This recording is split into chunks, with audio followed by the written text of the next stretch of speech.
Start करें sir. सभी लोग कंफर्टेबल पोजीशन में बैठ जाएं और ओम का उच्चारण कर लें क्योंकि काफी टाइम हो चुका है। और ओम का उच्चारण के 3 बार। ओम।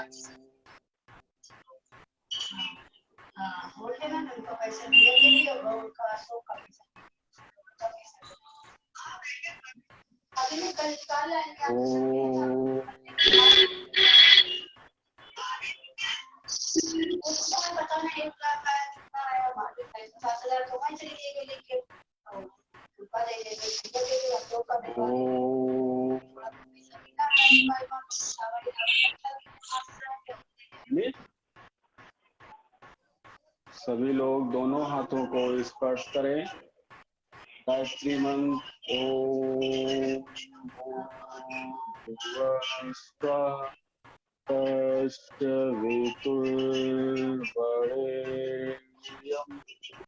भर्गो देवस्य धीमहि धियो यो नः प्रचोदयात्। योग प्रार्थना ओम संगम संवर्धम तन्नो मनासि जानता देवाभागम यथा पूर्वे देवाभागम यथा पूर्वे सज्जनानां भाषते सज्जनानां भाषते। सभी लोग अपने हाथों को रफ करें और हाथों पर स्पर्श करें। मैं हिमांशु गुप्ता ऋषिकुल योग पीठ लखनऊ कोऑर्डिनेटर, यहाँ पर आए हुए सभी अतिथिगणों और सभी गुरुजनों का मैं तहे दिल से स्वागत करता हूँ। ऋषिकुल योग पीठ द्वारा पुनः एक प्रयास आयोजित राष्ट्रीय वेबिनार 365 का चतुर्थ महासत्र आयोजित हो रहा है। 365 दिन चलने वाला वेबिनार सबसे अच्छा ऋषिकुल योग पीठ बहुत अच्छा प्रयास कर रहा है आप लोगों के लिए। आज के प्रमुख वक्ता कोई नहीं, आपके जानने वाले राजधानी दिल्ली से doctor Anjum Kayal, associate professor, sports science, Deshbandhu college, university of Delhi, जो अपने विषय में महान हैं, जो अपने योग्यता में एक बहुत ही मिसाल हैं। मैं उनका तहे दिल से स्वागत करता हूं अपने नेशनल वेबिनार्स में, अपने नेशनल वेबिनार्स में। सभी लोग ज्यादा से ज्यादा इस पेज को शेयर करें और लोगों को जोड़ने का प्रयास करें। इनका विषय है आयुर्वेदिक का महत्व, इम्पोर्टेंस ऑफ आयुर्वेदा। दर्शकों के लिए एक लाइन कहना चाहता हूँ। सफलता हाथों की लकीर से नहीं, सफलता हाथों की लकीर से नहीं, माथे के पसीनों से मिलती है। सफलता हाथों के लकीर से नहीं, माथों के पसीने से मिलती है। ओके, जय हिंद। मैं आगे की रूपरेखा डॉली मैम को देना चाहता हूँ। डॉली मैम आए और आगे की रूपरेखा सभी को बताएं। Thank you Himanshu sir.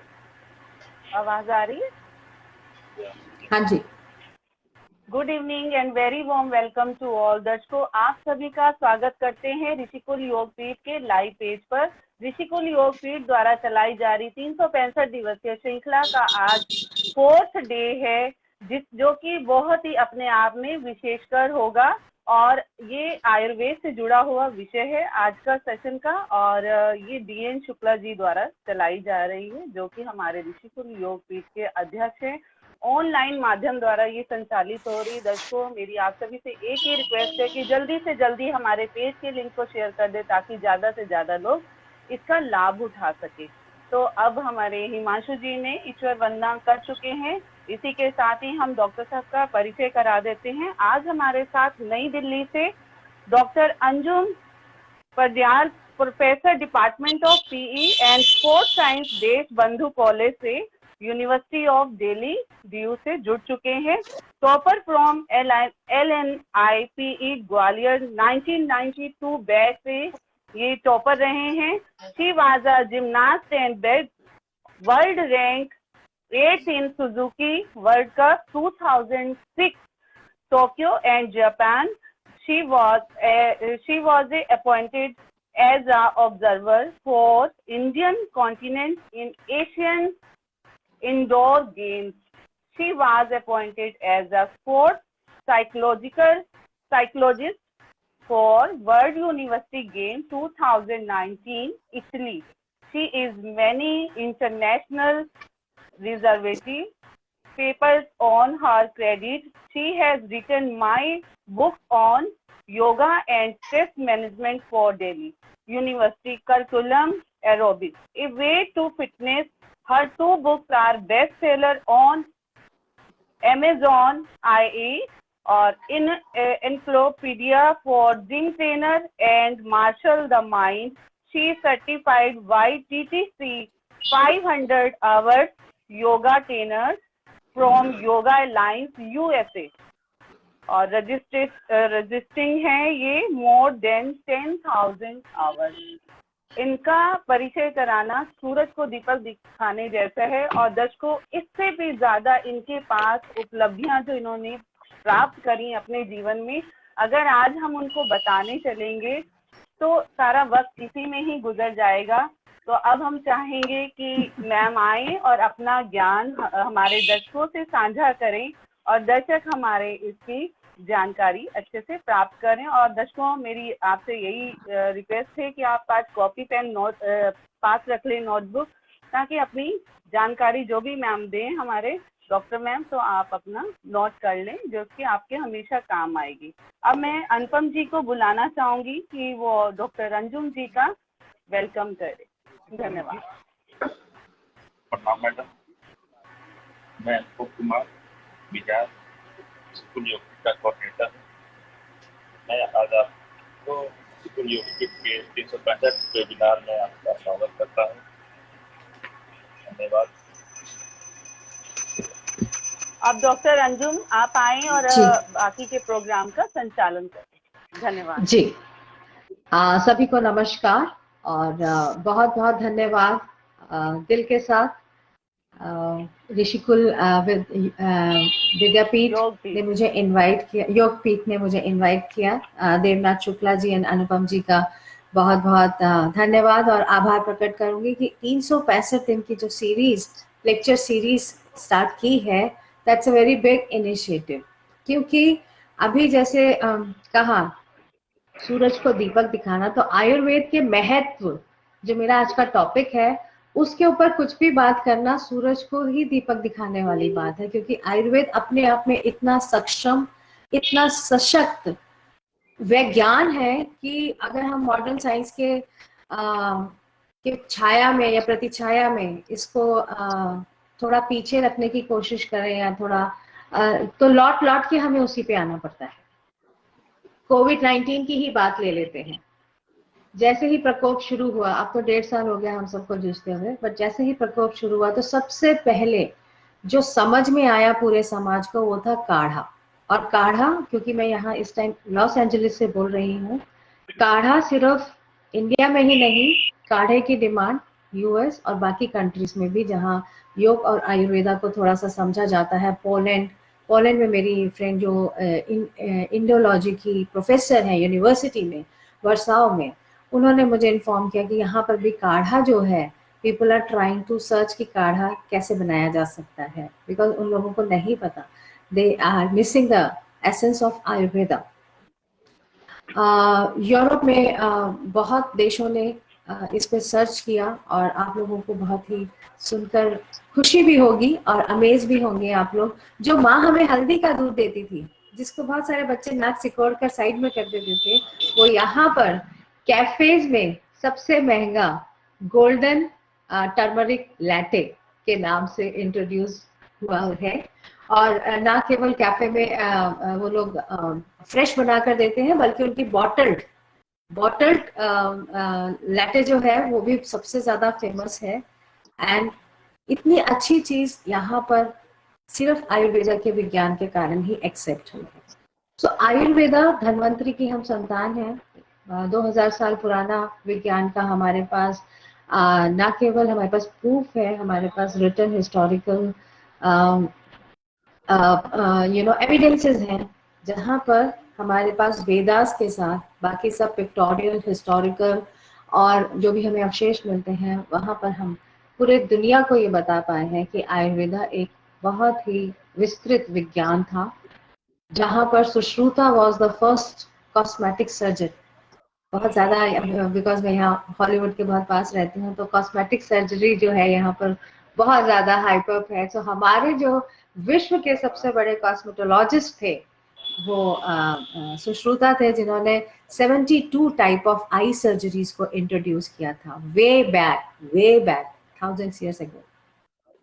तो यहाँ से बहुत ज़रूरी है कि हम अपनी यंग जनरेशन को, अपने यूथ को अपनी धरोहर जो है हमारी संस्कृति की, वो ज़रूर सौंपें, उनको ज़रूर पता हो।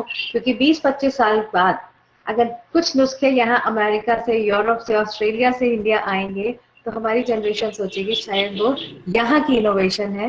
लेकिन let me tell you very clearly कि बहुत सारे ट्रीटमेंट्स जो है वो होलिस्टिक अप्रोच के कारण आयुर्वेदा के साथ अडॉप्ट किए हुए हैं बाकी सभी कंट्रीज ने भी।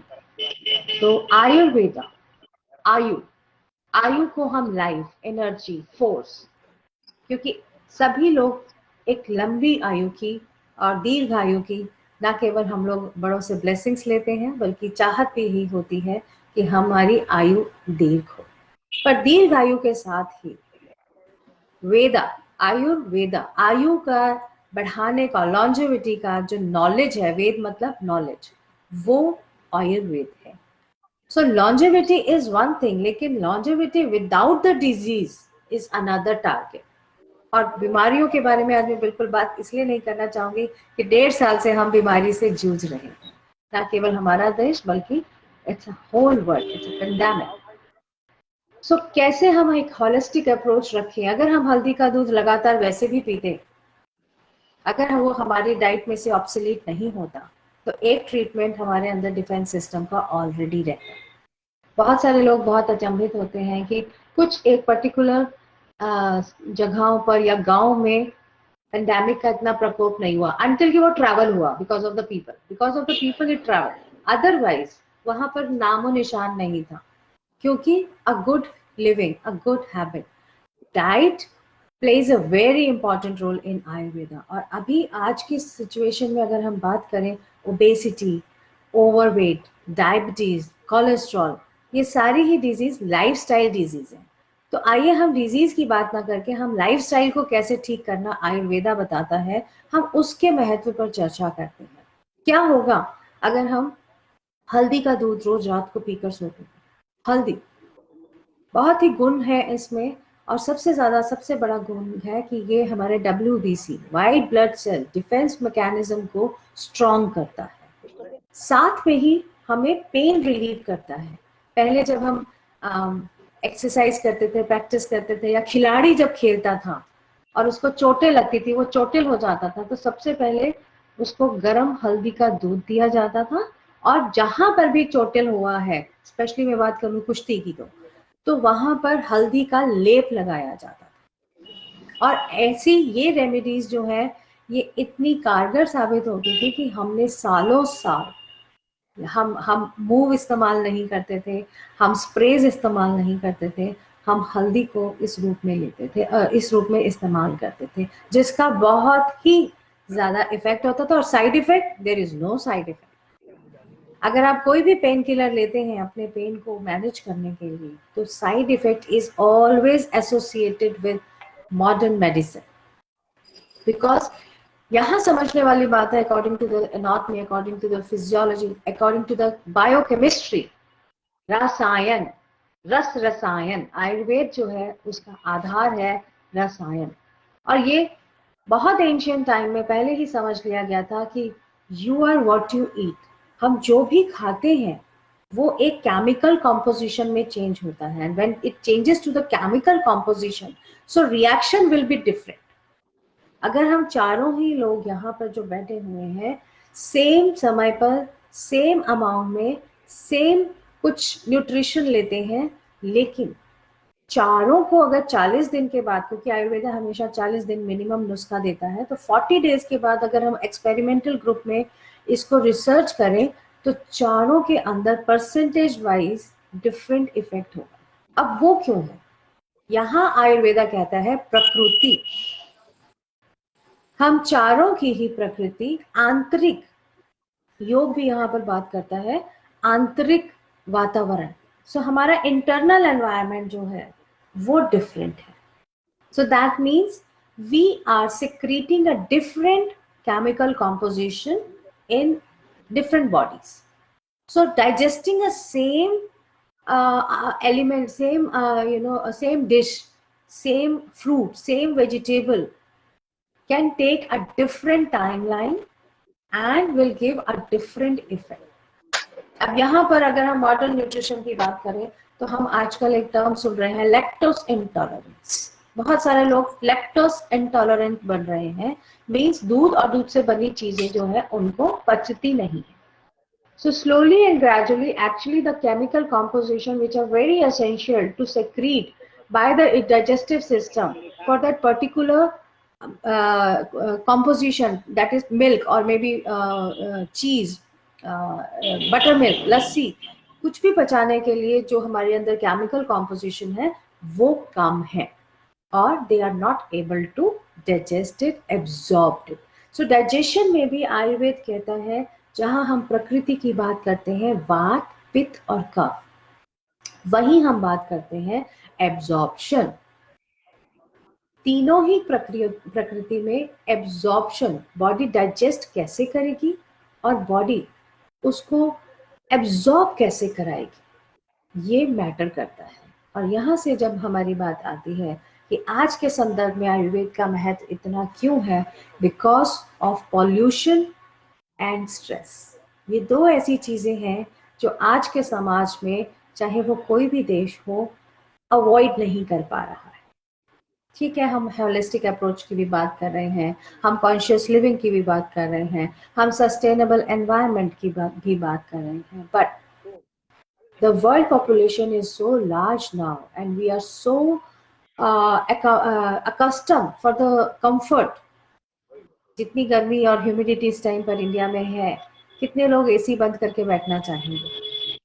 सो अफोर्डेबिलिटी ने हमारे को इतना कंफर्ट दे दिया है कि अब हम उससे पीछे हटने को तैयार नहीं। सो अगर हम यहाँ पीछे हटने को तैयार नहीं है तो हमें अपने आगे के बेस को सॉलिड रखना पड़ेगा। और इसके लिए जब हम बात करते हैं स्ट्रेस की, जब हम बात करते हैं पॉल्यूशन की, तो लंग्स से रिलेटेड डिजीज बहुत ज़्यादा बढ़ रही है। और अभी हमने ऑक्सीजन का हाहाकार सभी ने देखा। सो क्यों नहीं, योग और आयुर्वेद दोनों ही हमें क्या सिखाते हैं शुरू से, अहम ब्रह्मास्मि, हमारे अंदर ही सारे ब्रह्मांड की शक्तियां हैं। सो उन शक्तियों को हम अगर सही तरीके से चैनलाइज करें, समझ लें कि हमारी प्रकृति क्या है और हमें कौन से फूड को अवॉइड करना चाहिए, या ऐसी कौन सी डिजीज, आयुर्वेदा डिजीज नहीं कहता, आयुर्वेदा हेल्थ को सिर्फ एब्सेंस ऑफ डिसईज, कहीं पर भी आपको कोई भी चीज डिसईज कर रही है, आपके ईज को खत्म कर रही है, वही आपका चैनल है जहां से आपने अपना कार्य करना शुरू करना है। Over eating is one thing, over eating सबसे पहले डिसईज देता है, फिर आप इनो ढूंढते हैं, फिर आप टहलने की कोशिश करते हैं, लेकिन ये डिसईज कहाँ से शुरू हुआ? ये आपके कंट्रोल, आउट ऑफ कंट्रोल जब हम कोई भी बिहेवियर करते हैं तो वहां से हमारा डिसीज शुरू होता है, that convert into disease later on. So disease पैदा होने की के 5-6 स्टेप्स हैं। सबसे पहले एक्युमुलेशन शुरू होता है। जब आपका आउट ऑफ कंट्रोल बिहेवियर शुरू होता है, सो एक्युमुलेशन स्टार्ट होता है बॉडी के अंदर, और फिर वो फ्लो शुरू होता है। फ्लो के साथ साथ एक पर्टिकुलर साइट पे आपके बॉडी में प्रॉब्लम शुरू होने के लिए आसार नजर आते हैं, और वहां से फिर वो एक रीलोकेशन होती है। वहां से रिलोकेट करती है बॉडी अपने आप को उस डिजीज के लिए, और देन डिजीज सरफेस पे आती है। अब जब तक डिजीज सरफेस पे आती है 5th और 6th स्टेज पर, तब तक एलिवेशन जो है पूरी बॉडी में हो चुका होता है। उसके साथ एसोसिएटेड और सारे प्रॉब्लम्स भी, और सारी एसोसिएटेड सिम्टम्स भी अकर होने लग जाते हैं। जैसे अगर ओवर ईटिंग बहुत ज़्यादा है, लाइफस्टाइल कुछ इस तरीके का है जहाँ स्लीप पैटर्न, रेस्ट और स्ट्रेस बहुत ज़्यादा है, और वो एक बैलेंस नहीं है, तो सबसे पहले जो है वो हमें एसिडिटी शुरू होगी या गैस्ट्रिक प्रॉब्लम शुरू होगी। और कहीं ना कहीं जब हम मैनेजमेंट में चूक जाएंगे, तो वहाँ से पैनक्रियास फेलियर सबसे ज़्यादा देखने को मिल रहा है इस टाइम पे, जहाँ पैनक्रियास फेल होते ही इंसुलिन का सिक्रीशन बॉडी में बंद हो जाता है। अब जहाँ इंसुलिन का सिक्रीशन बंद होगा या कम होगा, वहाँ डे टू डे लाइफ में हम 4 बार 3 बार भोजन करते हैं, जब भी हम कुछ खाते हैं हमारा ब्लड ग्लूकोज लेवल को मैनेज करने के लिए इंसुलिन प्रेजेंट ही नहीं है हमारे पास। सो जो शक्ति एक हमारे अंदर थी, वो हमने अपने लाइफस्टाइल से, अपनी आई वुड से अपनी बेवकूफियों से, हमें पता सब कुछ है लेकिन हम उसको करना नहीं चाहते। जब तक हमारे ऊपर एक मुसीबत का पहाड़ पड़ नहीं जाता, जब तक आज की डेट में डॉलोजी डॉक्टर ये नहीं कह देते now the reports are saying cholesterol बढ़ गया है, रिपोर्ट्स आर सेइंग आपका डायबिटिक, आप प्री डायबिटिक हो गए हैं, तब तक लोग कॉन्शियस लिविंग के लिए नहीं एक अपने आप में चेंज लाना चाहते, लाइफस्टाइल चेंज नहीं करना चाहते। You will be amazed to know कि लोग जब मेरे पास आते हैं इतनी भयंकर डिजीज के साथ भी, तो वो मुझे बोलते हैं मैडम जी खाने पीने को हम चेंज नहीं कर सकते। सबसे पहले मरने के लिए तैयार हैं लेकिन खाने पीने को चेंज नहीं कर सकते। इंसुलिन के इंजेक्शंस दे देकर पूरी बॉडी में छेद हो जाते हैं, और उसके बाद डायलिसिस होता है। कितना ही हम समझाने की कोशिश करते हैं, लेकिन लोग अपनी जीभ का स्वाद चेंज करना नहीं चाहते, ये उनको बहुत डिफिकल्ट लगता है। और आयुर्वेदा में जब हम काढ़े की बात पर आते हैं, तो कड़वाहट, काढ़ा, जो कड़वाहट है वो बिटरनेस हमारी बॉडी के लिए बहुत असेंशियल है। और क्योंकि अब हम सब स्वीट टूथ हो गए हैं, सभी को मीठा पसंद है, सभी को तला हुआ पसंद है, तो कहीं ना कहीं कड़वी चीज कोई खाना नहीं चाहता। करेला, करेला अपने में इतना न्यूट्रिएंट है उसके अंदर कि अगर हफ्ते में 2 बार भी करेले की सब्जी को प्रॉपर खाया जाए, तो वो आपके अंदर के बहुत सारे सिम्टम्स को मारने की शक्ति रखता है। पर होता क्या है, जब लोग डायबिटिक हो जाते हैं, जब उन्हें लगता है कि इंसुलिन के इंजेक्शन लेना उनके लिए डिफिकल्ट है, जो कभी स्टमक पे तो कभी कहीं पर, कभी थाई पे, कभी लेना पड़ता है, तो फिर वो करेले का जूस पीने के लिए भी तैयार हो जाते हैं। सो एक्चुअली आयुर्वेदा बात करता है बॉडी, माइंड और सोल के बैलेंस की, और सेम योगा बात करता है। आयुर्वेदा को हम सिस्टर साइंस ऑफ योगा कहते हैं। तो योग और आयुर्वेदा दे गो हैंड इन हैंड, और दोनों ही जो बात करता है वो एक ही बात करता है, बॉडी, माइंड और सोल को बैलेंस करने की। और यही इम्बैलेंस जो है बड़ी बड़ी बीमारियों का कारण है। उसमें सबसे बड़ी बीमारी का नाम लेना चाहूंगी cancer, spinal cord problems, depression, ये सारी जो बहुत साइकोसोमेटिक डिजीज है, ये इतनी बड़ी और भयंकर है, लेकिन ये सारी खान पान से रिलेटेड है। Arthritis and gout, total Ayurveda ने पहले ही कह दिया था कि ये खान पान से रिलेटेड है, और आज की मेडिकल साइंस आर्थराइटिस के बारे में बिल्कुल हाथ खड़े कर देती है कि there is no treatment of arthritis except the pain killers और just a localised pain killer और एनेस्थीसिया और मूव और जो भी ऑइंटमेंट हम लोग यूज करते हैं, दैट्स ऑल। बट आयुर्वेदा क्या कहता है? आयुर्वेदा ये कहता है कि हमारी 3 प्रकृति हैं और उनसे रिलेटेड हमारी बॉडी का बिहेवियर होता है। So what we are not understanding, that is our own self. हमें सबसे कम जो पता है, कभी भी आप लोगों से कुछ पूछेंगे, आपको ये खाने से कुछ प्रॉब्लम होती है, दे विल से पता नहीं। हम खाते सब कुछ है और खाना भी चाहते हैं, लेकिन हमें पता नहीं कि हमारी बॉडी बाद में रिएक्ट कैसे करती है। सो उनके बारे में ही कुछ पूछना हमारे लिए एक घंटा लग जाता है काउंसलिंग में, कि आप अपने बारे में क्या जानते हैं। आप जब कुछ ये खाते हैं, इस समय खाते हैं, क्योंकि आयुर्वेदा में दिनचर्या और ऋतुचर्या 2 और बातें होती हैं। दिन के किस समय हमारी शरीर कैसा बिहेव करता है। आजकल का सिनेरियो ले तो सभी लोग, क्योंकि मैक्सिमम 80% लोग वर्क फ्रॉम होम है, तो सबकी दिनचर्या बदल गई है। सुबह का वो उठना, समय पे तैयार होना, समय पर ऑफिस के लिए जाना, वो हमारा जो 1-1.5 घंटा बचा, वो अब हम और इजी और लेजी हो गए। सो एक्टिवेशन जो है हमारी बॉडी का, जो जिस हिसाब से होता है दिनचर्या और सुबह के और शाम के हिसाब से जो बॉडी बिहेव करती है, हम अब उसके अगेंस्ट काम कर रहे हैं। Although we are suffering with pandemic, हम सब परेशान हो चुके हैं, लेकिन हम अपनी दिनचर्या में ये जो रात को 2 बजे तक टीवी देखना, क्योंकि सुबह हमें ट्रैवल नहीं करना है, 9 बजे लॉग इन होना है, तो 8:45 बजे भी उठकर लॉग इन हो ही जाएंगे। हम नहाएंगे धोएंगे नहीं, नाश्ता नहीं करेंगे तो वो 11 साढ़े 11 बजे हो जाएगा। हम अपनी दिनचर्या चेंज कर रहे हैं, कर चुके हैं पिछले 1.5 साल में, और अब 1.5 सालों में ऋतुचर्या, ऋतुएं चेंज हो रही हैं। और लेकिन हमारी बॉडी, अगर आप आज का टाइम टेबल देखें तो वो 6 महीने पहले भी वही चल रहा था और आज की डेट में भी वही चल रहा है। सो ऋतुचर्या और दिनचर्या को हमने और ज्यादा डिस्टर्ब कर दिया है। सो वात जो है वो गुणा, 3 हमारी प्रकृति है और 3 हमारे गुण है। सो वात का जो गुण है वो रजस होता है, वेयर एज जो पित्त का गुण होता है, जिनकी बॉडी पित्त ज्यादा क्रिएट करती है, उनके गुण सत्व होते हैं।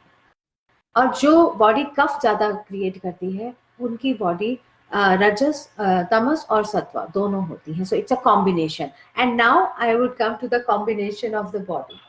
Combined bodies are more difficult now to treat with, because they have, उनके पास सारे गुण हैं, और उनके जो दुर्गुण हैं वो भी फिर डबल हो जाते हैं।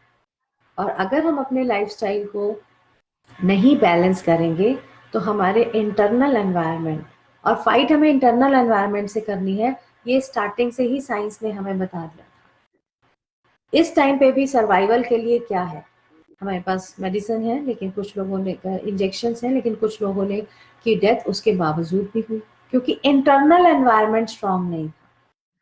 मेडिकल साइंस ने डिफेंस सिस्टम दे दिया था उनको, वैक्सीनेशन हो गया था। उनमें से कुछ रिनाउंड डॉक्टर भी हैं जिनको हमने खोया है, जो ऑलरेडी वैक्सीनेशन हो चुका था, लेकिन एजिंग था और प्री कंडीशन थी।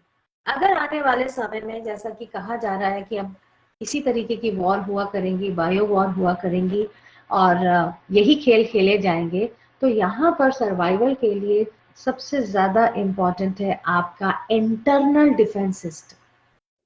अब इंटरनल डिफेंस सिस्टम जो है, आप अगर नहीं डेवलप करेंगे तो एक्सटर्नल एनवायरनमेंट, जो मॉडर्न साइंसेस हैं जो आपकी हेल्प कर पाएंगी, वो एक लिमिट तक कर पाएंगे।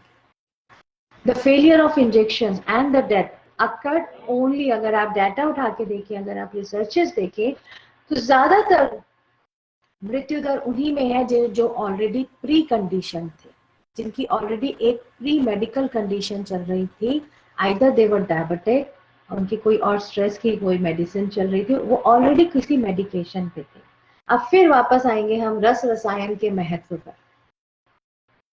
ऑलरेडी अगर प्री मेडिकल कंडीशन चल रही है और किसी की कोई मेडिसिन चल रही है, तो व्हाट हैपेंड, हमने तो इंजेक्शन वायरस के लिए लगा दिया था। What happened, the chemical composition already they were consuming, उनकी बॉडी हमसे डिफरेंट थी। And that was the action and reaction of the chemical imbalances, जो ऑलरेडी केमिकल पॉपअप हो रहे थे मेडिसिन के साथ, जो कई सालों से मेडिसिन ले रहे हैं। They hampered the defence system which was injected. हमने मेडिसिन इंजेक्ट कर दी थी, हमारे पास उनको बचाने का सॉल्यूशन एक है, लेकिन उनका अपना इंटरनल एनवायरनमेंट इतना खतरनाक स्थिति में है हेल्थ वाइज कि वो उसको कोऑपरेट नहीं कर पाया, एडजस्ट नहीं कर पाया और कंसीव नहीं कर पाया। So that is the major issue. और आयुर्वेदा जो है वो हमें अपने दोषास, हमारे अंदर दोषास है और उससे हमारे अंदर विकृति पैदा होती है। So everybody has to understand first the prakriti, then doshas and then vikriti. ये बहुत जरूरी है और इसमें हमारे आयुर्वेदा में ज्यादातर, हम अगर काढ़े की भी बात नहीं करते, हम अगर किसी मेडिसिन की बात नहीं करते, तो food as a therapy, food as a medicine, इसको इस्तेमाल करना आयुर्वेद का आधार है। जितने मसाले हम इस्तेमाल करते हैं अपने रसोई घर में, जीरा, आज अगर आप YouTube देखेंगे तो भरमार है वेट लॉस के लिए जीरा वाटर, उबालिए, भिगोइए, पीजिए। ये पहले भी हमारे साथ ही थे, है ना। नींबू पानी, हनी। अब लेकिन होता क्या है, ये गूगल ज्ञान की दुनिया में कुछ ना कुछ नुस्खे जो है वो बदलते चले जाते हैं और फिर इफेक्ट्स नहीं आते हैं। बिकॉज यहाँ मैं कहना चाहूंगी सभी लोगों को, 21 जुलाई से हम लोग आयुर्वेदा न्यूट्रिशन पे एक कोर्स कर रहे हैं जो मेरी एनजीओ कराती है, society for sports and fitness development, और हम कई सालों से करा रहे हैं। ये कोर्स प्रोफेशनल यूज के लिए भी बहुत यूजफुल होता है और अपने, अगर कोई भी फैमिली का एक मेंबर करना चाहे ताकि वो अपनी पूरी फैमिली को अच्छे आयुर्वेदा के आधार पर खान पान को एडजस्ट कर सके, तो उसके लिए भी बहुत इंपॉर्टेंट है। समझना इसलिए जरूरी है डॉली जी, क्योंकि आप और मैं, हम दोनों किचन संभालते हैं, कि अगर ऋतुएं चेंज हो रही हैं और हमारा बच्चा जो है वो दही के बिना खाना नहीं खाता है, तो बारिशों में क्या उसको दही देना चाहिए, उसकी क्या प्रकृति है, और यहाँ पर हमें थोड़ा सा कंट्रोल जो है वो सिखाना पड़ेगा। मैं अगर अपनी ही डॉटर की बात करूं तो वो दही के बिना खाना नहीं खा सकती। इवन कढ़ी अगर बनी है तो वो बोलती है मुझे उसमें भी दही चाहिए। So that I had to teach कि this is not acceptable during summer, it's fine, but it's not a combination to eat. So there are so many combinations confirmed and informed by Ayurveda which has to be followed like that only. जैसे हमारे यहाँ अगर आयुर्वेदा का हम आयुर्वेदा की थाली देखें, Ayurveda science मतलब अगर हम एंशियंट थाली देखें, तो हमारे यहाँ कई पकवान जो हैं एक थाली में परोसे जाते हैं। क्या कभी किसी ने नोटिस किया कि हमेशा उस थाली के अंदर आधा कटा हुआ नींबू रखा होता है? किस लिए? दाल के अंदर निचोड़ के खाने के लिए, squeezing that in your vegetable, in your pulses. क्यों? आज की डेट में नींबू तो हट गया हमारे थाली में से, लेकिन दालें वही हैं। अब दाल खाकर सबको क्या प्रॉब्लम होती है? हम दाल नहीं खाएंगे, वेट गेन हो जाएगा, गैस बनेगी, है ना। और वेजिटेरियनिज्म की अगर हम बात करें अनुपम जी और डॉली जी, तो वेजिटेरियनिज्म में हमारे पास सिर्फ पल्सेस ही है जहां से हमें थोड़ा बहुत प्रोटीन मिलता है, and protein is a building block of the body. अब अगर हमारे अंदर मसल गेन कराना है तो हमें काला चना खाना पड़ेगा, और काला चना आयुर्वेदा कहता है घोड़े जैसी शक्ति भर देगा। सो हमें प्रोटीन शेक्स की जरूरत नहीं पड़ेगी।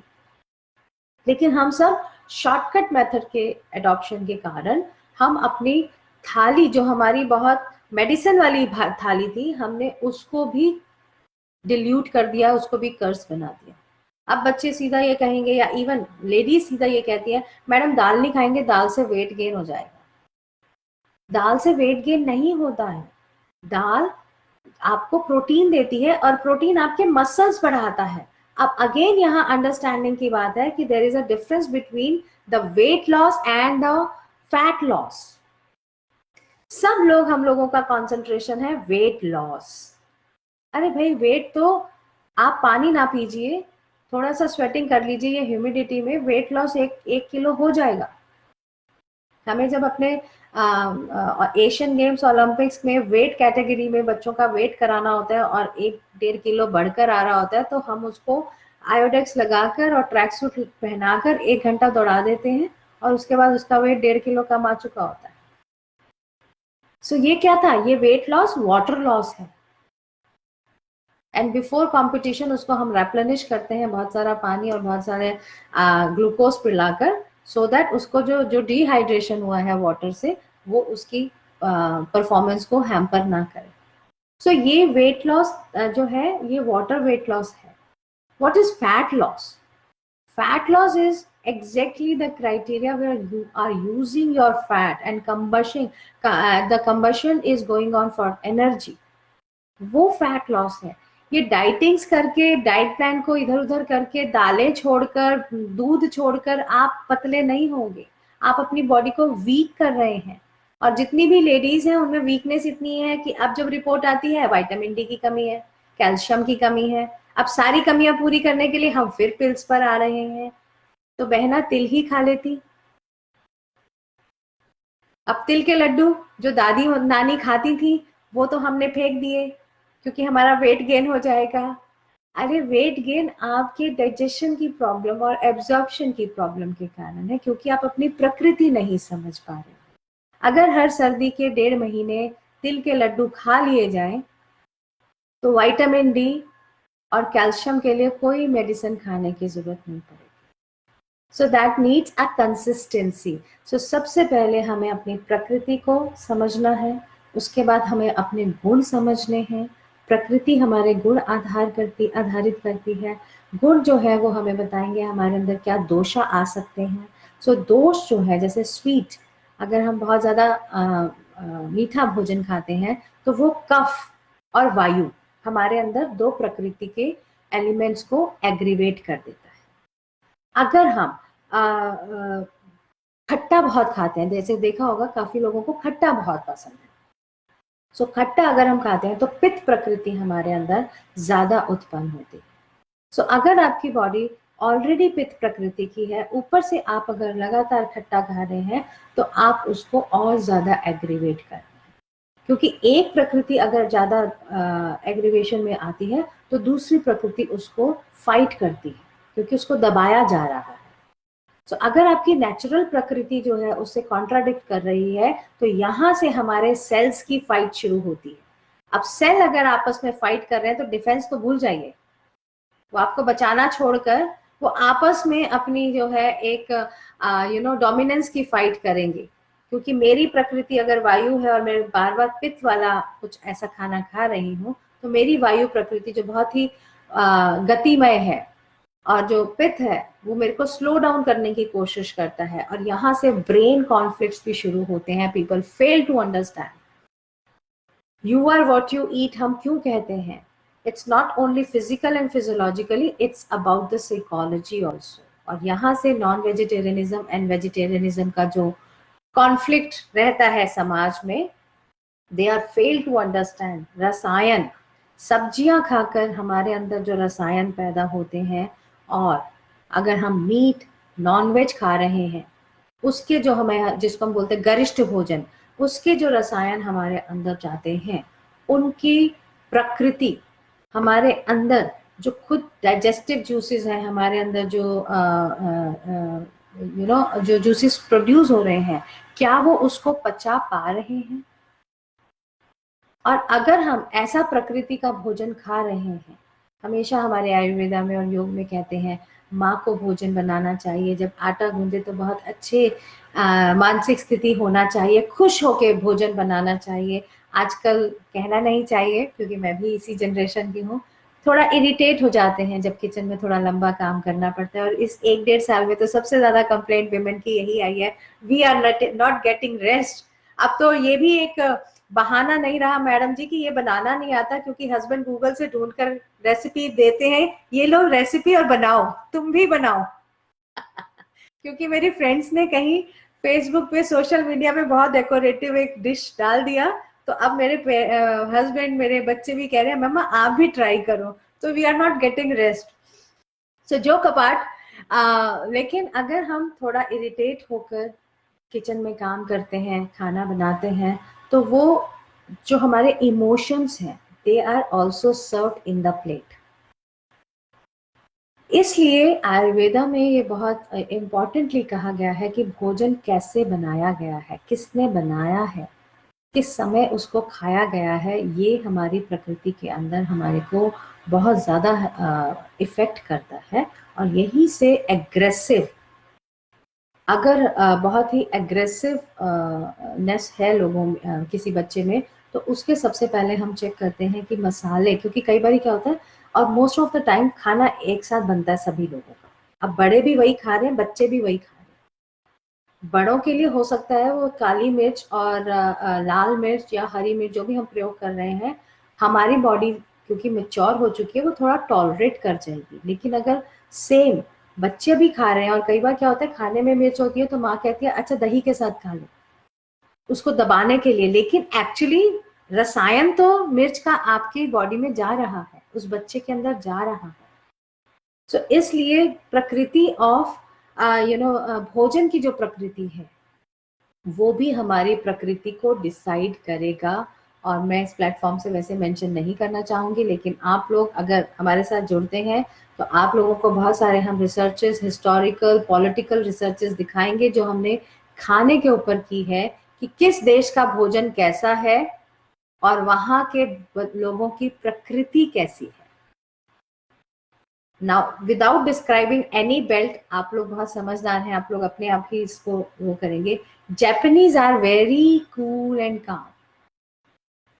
अगर आप उनका भोजन देखेंगे पूरे वर्ल्ड की प्लेट में, तो सबसे छोटा भोजन जो है वो जापानीज का होता है, कम और पौष्टिक। आयुर्वेदा शुरू से कहता है कि आप कम खाएं, 20% भूख रहनी चाहिए, पर हम क्या करते हैं, हम पेट भरकर खाते हैं, हम 20% का वो स्पेस नहीं छोड़ते हैं। जबकि आयुर्वेदा जो है जब बात करता है तो सबसे पहले आयुर्वेदा स्पेस की बात करता है, उसके बाद एयर की बात करता है, फिर अर्थ की बात करता है, फिर वाटर की बात करता है। So what is this space? अगर आप हमारे साथ योगा सर्टिफिकेट कोर्स करते हैं तो योग में स्पेसिंग बताई है, हमारे अपने अंदर बहुत स्पेस है। जितनी भी ये आसनास में स्ट्रेचिंग हमें सिखाई गई है, स्ट्रेच टू योर मैक्सिमम, अगर वीरभद्रासन कर रहे हैं स्ट्रेच टू योर मैक्सिमम, हम ये जो स्ट्रेचिंग्स करते हैं तो हमारे जॉइंट्स के अंदर स्पेस है। और ये जो स्पेस है इसको इस्तेमाल करना हमें नहीं आता है, एंड दैट्स योर वाइटलिटी। यही आपकी लॉन्जेविटी और वाइटलिटी को इम्प्रूव करता है। हम क्यों कहते हैं अगर आप आयुर्वेद के हिसाब से खाना खाएं और योग को फॉलो करें तो आपकी क्वालिटी ऑफ लाइफ बढ़ जाएगी, बिकॉज आपके अंदर खुद ब्रह्मांड जितनी शक्ति है और स्पेस है। जैसे ब्रह्मांड हम देखते हैं, यूनिवर्स हम देखते हैं मेडिटेशन के टाइम पे, तो हम उसमें बहुत एक छोटा सा माइन्यूट स्ट्रक्चर है, इट्स अ ह्यूज यूनिवर्स। अभी तो हमें ये भी नहीं पता हमारी तरह और कहीं जीवन है, और हो भी सकता है कि हमारी तरह 11 अर्थ, कहते हैं कि हमारी तरह शायद 11 अर्थ हो कहीं ना कहीं अलग जगह पर, जो हमारी तरह इस टाइम वहां पर भी यही सब चल रहा हो, in a different way, in a different manner. So हमारे अंदर का स्पेस हम यूज नहीं करते हैं। एंड आर्थराइटिस और गाउट जो इस टाइम की सबसे ज्वलंत समस्या है लेडीज में, pain, body pain, joint pain, उसका कारण और आधार ये है कि खाना खाने से जो वायु बनती है, वात, वो जॉइंट्स के बीच के, जो हमारे बॉडी के बीच के स्पेसेस हैं, वो वहां अटकती है। और जब जॉइंट्स के अंदर ये गैसेस, डेली वात जो बनता है, वायु जो बनता है, वो आपके जॉइंट्स में एक्युमुलेट होता है और वो आपके जॉइंट्स को टेढ़ा करता है, पेन करता है, और आर्थराइटिस जो है वो एक्सट्रीम पे पहुंच जाता है। गाउट, गरिष्ठ भोजन खाने से, अधपचा भोजन जो आपके अंदर प्रोड्यूस करता है केमिकल, वो गाउट है, वो आपके स्पेसेस में जाकर फंसता है। तो इसलिए अगर आप अपनी प्रकृति के ऑपोजिट खा रहे हैं, अगर आप ऋतुचर्या के ऑपोजिट खा रहे हैं, आप अगर अपना भोजन एडजस्ट नहीं करते हैं, तो आप अपने अंदर के डिस ईज को धीरे धीरे डिजीज में बना देंगे, बदल देंगे, क्योंकि हमारी body it is so intelligent, it always tell us कि ये भोजन मुझे सूट नहीं कर रहा, पर हम क्या करते हैं, हम अवॉइड करने की कोशिश करते हैं। कुछ भोजन जो हमने बाहर से अडॉप्ट कर लिया है, बाहर के कल्चर से हमने अडॉप्ट कर लिया है, क्या वो हमारी प्रकृति और हमारी ऋतुचर्या के साथ मैच करता है? रिलीजियसली हम हर चीज को जोड़ लेते हैं, और जब हम रिलीजन से जोड़ देते हैं तो हम उसको दूर भी बहुत झटके से करना चाहते हैं, बिकॉज अगर कोई भी बात रिलीजियसली बोली जाती है तो हमें लगता है नहीं नहीं, ये मॉडर्न साइंसेस नहीं है, ये मॉडर्न फिलोसफी नहीं है, this is not a way of life. But let me tell you, north India में नवरात्रे 2 समय पे आते हैं। नवरात्रे क्या किसी ने नोट किया या अपने नई जनरेशन को बताया कि ये दोनों ही 9 दिन अगर आप कैलकुलेट करें तो हमारी ऋतुएं बदल रही होती हैं। अप्रैल के नवरात्रे, सर्दी से गर्मी में होली खेलने के बाद जब हम बसेड़ा मनाते हैं कि आज के बाद बासी भोजन नहीं खाएंगे, क्योंकि विंटर तक एक दिन का रखा हुआ भोजन भी ठीक रहता था, लेकिन होली के बाद जो अन्नकूट होता है और जो बसेड़ा बनाया जाता है, वो इंडिकेशन है कि आज के बाद आप बासी रखा हुआ भोजन नहीं खाएंगे, क्योंकि उसमें कीटाणु और बैक्टीरिया बहुत जल्दी होगा। तो आप ये ना कंसिडर करें कि जो कल तक आपने 8 घंटे या 6 घंटे बाद रख के खाना खा लिया था, वो अब के बाद 2 घंटे में खराब हो जाएगा।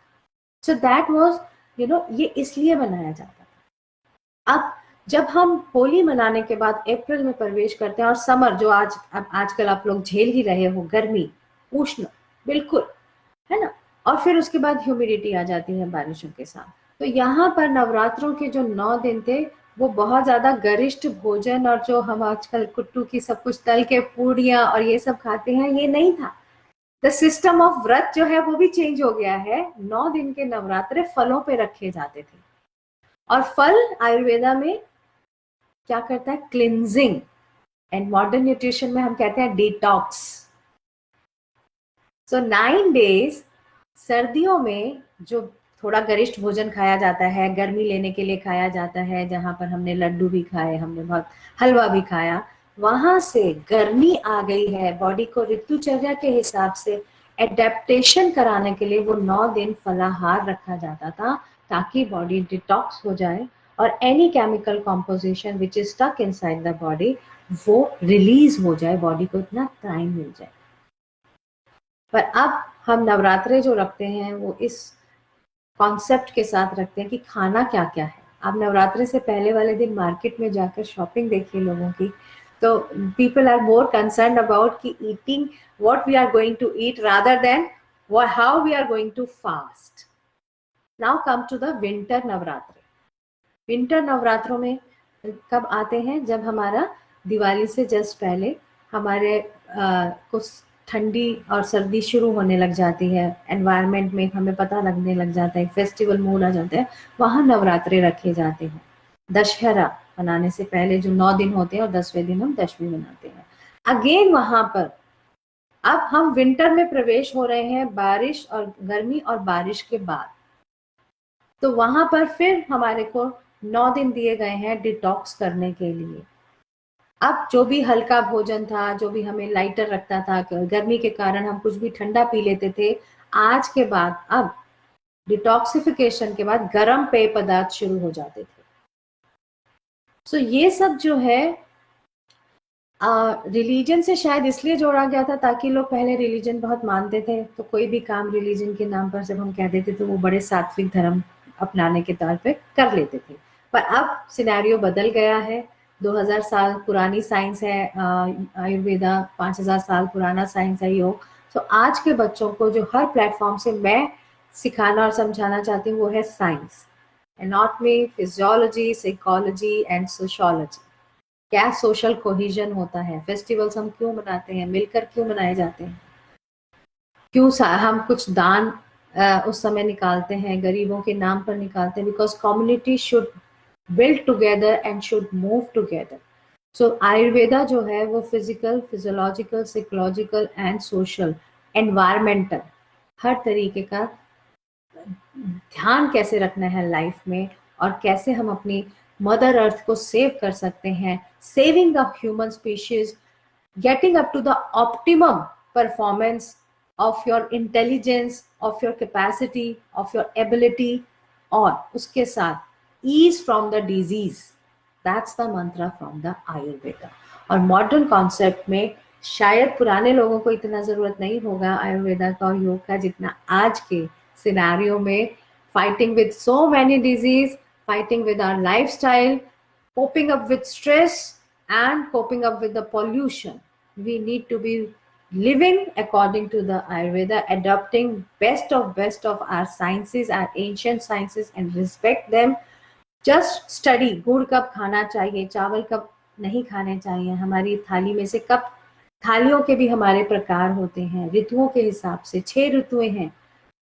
तो पूरे वेदास में श्लोकास लिखे हुए हैं कि किस ऋतु में क्या नहीं खाना है और किस ऋतु में कौन सी ऐसी चीज खानी चाहिए जो आपके ही शरीर के लिए न केवल अमृत बन जाए, बल्कि आपके अंदर के जो डीएनए डिजीज हैं, जो हमें माता पिता से, हमारी एंसेस्ट्री से प्राप्त है, हम उनको भी समझकर अपनी प्रकृति को अभी से डील करने लग जाए, जिससे ना केवल हम डिजीज को दूर रख सकते हैं, हम एजिंग को दूर रख सकते हैं।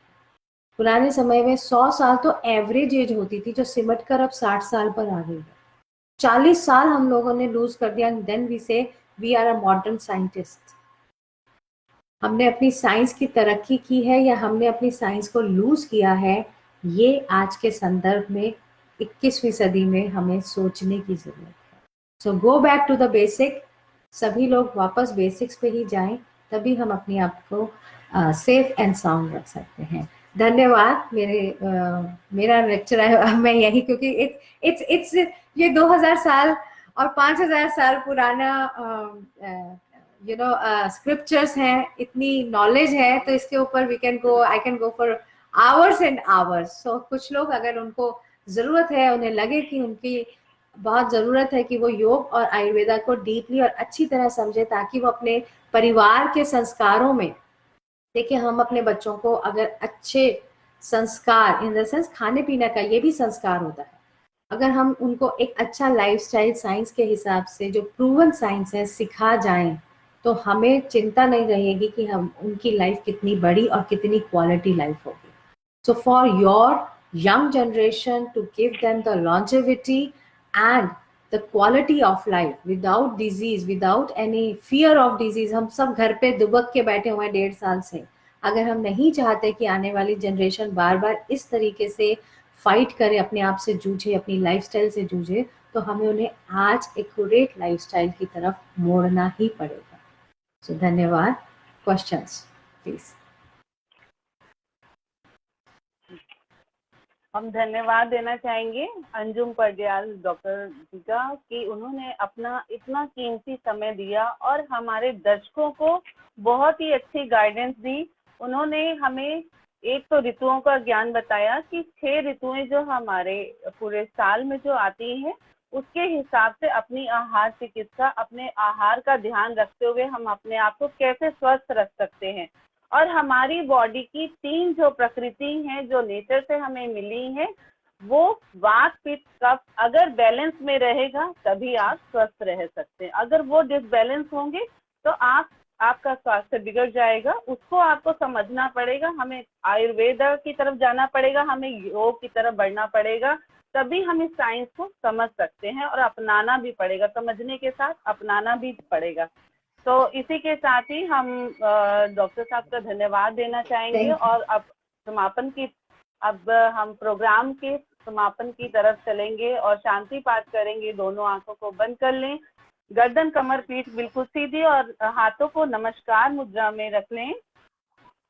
ओम द्यो शांतिरंतरिक्ष शांति पृथ्वी शांतिरापा शांतिरोषधया शांति वनस्पतया शांति विश्वे देवा शांति ब्रह्मा शांति सर्वं शांतिरेवि शांति श्यामा शांति रेधि।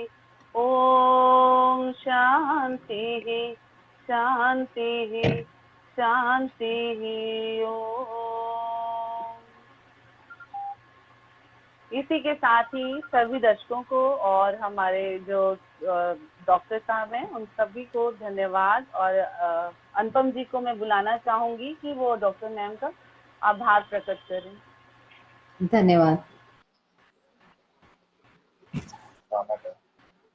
बहुत ही अच्छा आपका सप्ताह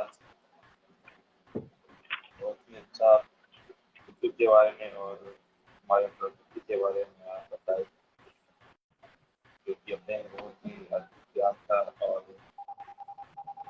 आपके बारे में अगर जितना बताएं उतना कम, तारीफ जितना करें उतना कम पड़ जाएगा। आप हमारे स्कूल योग में आए, अटेंड किए सेमिनार, इसके लिए बहुत बहुत धन्यवाद आपका।